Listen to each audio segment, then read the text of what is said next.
Never Say Die is a new comedy from China. I literally had no clue what this movie was about. I knew it was a body switching comedy, but then when I found out it was about a UFC fighter switching with a female reporter, it got me interested because it was doing really well in China.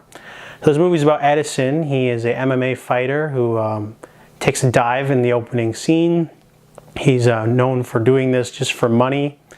There was a big scandal with him a couple years ago where he tried to pay someone else to take a dive and they didn't. So his new plot with his manager is to win the next 3 fights that are all rigged and then lose to the champion. And the champion's Wen Liang.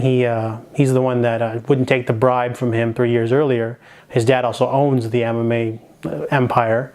Edison's manager also happens to be the father of this reporter dating Wen Liang. She doesn't like him either, and she's trying to expose him for being a cheat. And so when they're fighting, when she discovers their new plot for the rigged fights, Edison chases her to the roof, and they get hit by lightning while falling into a pool. It causes their bodies to switch.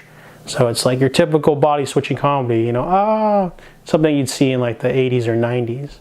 The movie's actually quite funny for the first half, though. There's a lot of funny jokes thrown in here and there. There's especially something with a closet, classic scene. But then the movie sort of goes into sort of, I don't know, it sort of runs out of steam, I guess.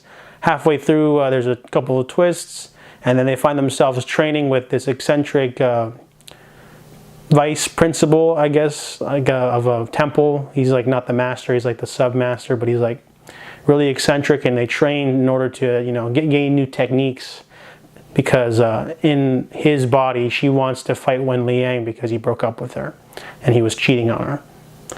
So the movie sort of slows down about 2/3 in, and then it turns into like, you know, warrior for the last third of the act, and it's a very, you know, typical crowd-pleasing comedy. Sometimes the jokes don't land.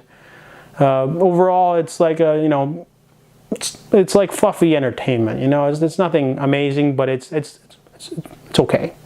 So I'd give it like a 6 out of 10.